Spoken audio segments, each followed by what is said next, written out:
Hello, Screen Junkies. I'm Dan Murrell, host of Summer Movie Report on Screen Junkies Plus, and this is my spoiler review of Suicide Squad. That's right, the second big DC movie of the year is here, and I am going to get deep down into the nitty-gritty talking spoilers. So, if you want to hear all of my thoughts on Suicide Squad, and get ready, folks, because there's a lot of them, let's go, let's talk Suicide Squad. Complete the mission, you get time off your prison sentence. Fail the mission, you die. Anything happens to Colonel Flagg, I'll kill every single one of you. There's your pep talk. So that's it? What, we some kind of Suicide Squad? So let's begin with what I liked about this movie, and first and foremost, it's Will Smith and Margot Robbie. They hired these two actors because they are extremely charismatic, because the audiences love them, and surprise, they're the best parts of the movie. Deadshot and Harley Quinn are the two standout characters of the movie. I loved both of those actors in those roles. I would go see another movie with those actors, maybe just those two actors in their own movie any day of the week. I also liked Viola Davis as Amanda Waller. I thought she had a great presence on screen. I thought she really generated a very awesome aura of being a badass. And again, if there is a Suicide Squad sequel, I'm gonna be looking forward to seeing more of her character. You didn't see as much as I would have liked in this movie. I also think that there's a lot of fun interaction between the Suicide Squad members. I think the cast members probably got along great together and had a great time on set. You can tell that they worked on that dynamic, and when that group is allowed to just breathe and interact with each other, I thought that they had a good time. Unfortunately, there's so much other stuff going on in this movie. Now, I'm gonna talk about a lot of it, so I'm gonna say right up front, I don't think this thing is a full-scale disaster all the time. However, when this movie is bad, it is really, really bad. So before I get into everything, I just want to say up front, I didn't hate this movie, but I didn't really like it that much either. First of all, let's talk about Enchantress, played by Cara Delevingne. Enchantress was a complete mystery to me. It's right up there for me with Malekith and the Abomination as far as just completely forgettable, lackluster comic book villains. And unfortunately, so much of the third act and so much of the character work for some of the characters is given to the Enchantress that it all falls flat. I didn't buy the action finale of this film, and a lot of it was because I didn't buy the Enchantress. I didn't know what she was doing. She was trying to destroy the world, I guess. We saw like 3 shots of that. I don't know why they went with such a big action finale when we've seen, it reminded me of the end of Fantastic Four last year, where you have a movie that's about a team interaction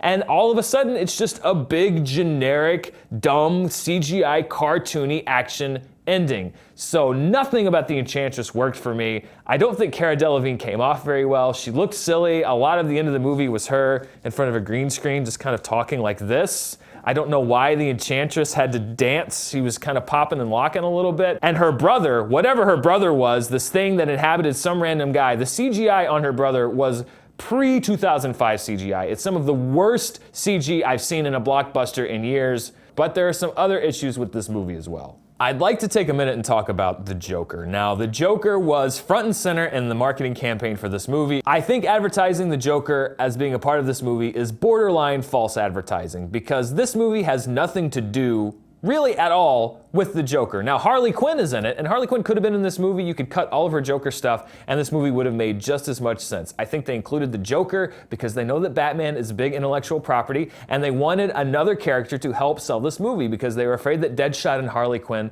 wouldn't be enough. Instead, they choose to jam Mad Love, one of the great supervillain origin stories of all time from Paul Dini and Bruce Timm, into 3 to 4 minutes of unconnected flashbacks into the middle of this Suicide Squad movie that it doesn't really have a place in to begin with. It also doesn't help that I was not a fan of this portrayal of the Joker. Jared Leto seemed like a high school actor trying to be Heath Ledger, trying to be a gangster. I hope this is not our Batman Joker, because this was a juggaloker. I did not like this Joker at all. I don't want to see more of this Joker. I don't know why this was so hyped that Jared Leto got so into character to play this Joker. He doesn't share any scenes with any other members of the Suicide Squad. I guess Jared Leto can send dead rats to me and everybody here at Screen Junkies. It's not gonna mean that I like his version of this character. I thought it was a woefully misplayed introduction of him, and I hope that they adjust it for future DC movies, because this version is not menacing. He did not portray menace to me at any point in this movie, and I think Ben Affleck is gonna blow this guy off the screen if it becomes a Batman versus Joker duel, and that shouldn't be how it is. Batman and the Joker should be equals. Right now, I don't see that happening. Let's talk about the two things that are the film's biggest problems for me, which are tone and structure. First of all, let's talk about tone. Now, there's been a lot of press about the fact that Warner Brothers supposedly went into reshoots after Batman v Superman to give Suicide Squad more humor, to lighten up the tone because of the negative response to the dark and grim tone of Batman v Superman. Now, I don't know if that's true, but I will say that this movie did play like two completely different movies, kind of jammed and mashed into one together. On the one hand, you could see the kind of darker tone that we saw from the very first Suicide Squad trailer that was released. You can tell that there is a much darker version of this movie in there. And I can see why Warner Brothers would get skittish about the fact that after Batman v Superman, maybe the movie shouldn't be so dark. But here's the difference. This is a movie about villains. If you're gonna go dark, go dark. If you're gonna go bright, go bright. But to try to fluctuate back and forth, to make everyone happy, to make the people that want the dark tone happy, but then also the people that want the bright tone happy, and mash them all together, it's all over the place. I didn't know how to react to certain moments of this movie because the tone was wildly fluctuating. But that's not even the biggest part of the problem. Let's talk about structure. Now, if you've watched my reviews before, you know that I'm a little bit of a stickler for structure. It takes me out of a movie if a story doesn't have an intelligible through line. And much like Batman v Superman, again, Warner Brothers has delivered a movie that doesn't have a solid structure. It's a mishmash of flashbacks, pop song montages, poorly set up action set pieces. It was, again, a random collection of scenes, and maybe this has to do with the reshoots, inserted seemingly at random in the middle of the movie. There are flashbacks inserted an hour in the movie. There are flashbacks inserted an hour and a half into the movie. There are flashbacks inserted 15 to 20 minutes from the end of the movie. And their inclusion doesn't make sense. It doesn't make sense for those flashbacks to be where they are. When you're trying to jam the backstory of the Joker and Harley Quinn and Deadshot and Captain Boomerang and all of the other supervillains of this movie into one movie, that's what happens. You're rushing things and the structure becomes herky-jerky because you have to introduce everybody to all of these characters and still try to tell a story.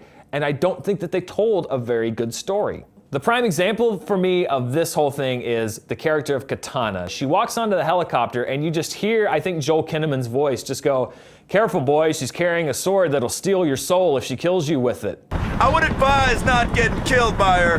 Her sword traps the souls of its victims. By the way, she doesn't steal anybody's soul with the sword in the movie, so they set up this power, they never use it through the rest of the movie, and then at the end, before the big action finale, again it cuts to her with the sword, and they say, "Don't worry, she's talking to her dead husband. She had an enemy who killed him with it before she got it."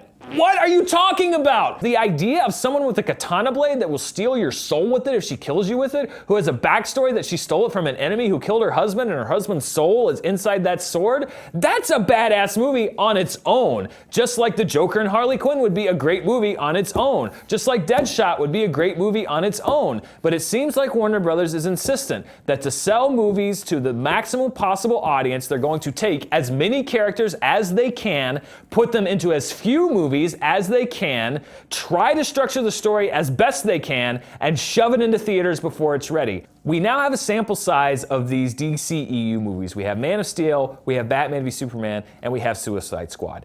And it's obvious to me that the current priority at Warner Brothers is to make movies that make cool-looking trailers, is to make movies that give these iconic characters cool-looking frames to operate in, but that story is a very low priority for them. And for some people that's enough, and I understand that. If it's enough for a Batman v Superman movie where the characters look cool, or a Suicide Squad movie where Harley Quinn and Deadshot look cool, I understand that. And it is cool to see these characters painted onto the screen in a very beautiful and energetic way. But I have been a comic book fan since I was a kid, and what made me fall in love with these characters isn't the way that they look, it was the stories that are told with them. I reference Mad Love with Harley Quinn and the Joker. It painted such a vivid picture of Harley Quinn and her sad and tragic obsession with the Joker, the fact that he would discard her at a moment's notice. Even at 11 years old, I understood what a tragic love story that was. When they did the death of Superman, the way that that was portrayed and painted, and the weight and heft they gave that story, seeing Lois and Jimmy powerless to help their friend, was powerful for me, even as a kid, and still powerful for me as an adult. Reign of the Superman, which I always wanted to see a movie but apparently won't be one, is one of my favorite comic book storylines of all times because it's about identity and it's about the power of grief and how much people want somebody they've lost to come back and how they're willing to put their trust in people that might not be the best and most trustworthy people in the world for the sake of hope. These aren't just stories that look cool, these are stories that have something to say. And that's what these Warner Brothers DCEU movies for me don't have. They look great, but they don't have much to say. And if they decide to continue to discard the mythology and the story of these characters, that's fine. They're still making money. But they're gonna have to get used to critics and fans giving them grief because that's what we love about these characters. It's not their looks, it's their stories. And if Warner Brothers decides to embrace those stories, to go back to formula and really decide and figure out what people love about these characters and bring that to the screen in addition to the amazing visuals, to the directorial styles that they already have, I think that they will be surprised at the success that they get. So what did you think of Suicide Squad? Was it better than Batman v Superman? Did it disappoint you? Let me know in the comments section below. I'd love to hear what you think. And as the summer wraps up, don't forget to catch me every Monday morning on Summer Movie Report on Screen Junkies Plus. We'll be covering Suicide Squad and we'll be winding down the summer, talking about all the summer blockbusters, a lot of hits and a lot of misses. We'll be here all the way through August to bring you up to date on that. Thanks for watching this review of Suicide Squad. I'm Dan Murrell. See you next time. Get ready for the battle of the century between critics and fans that had the movie's most rabid supporters sending out death threats, while its harshest critics refused to admit that anything about it was cool, even though you'd be lying if you thought this wasn't awesome. And this wasn't ridiculous. Save Martha!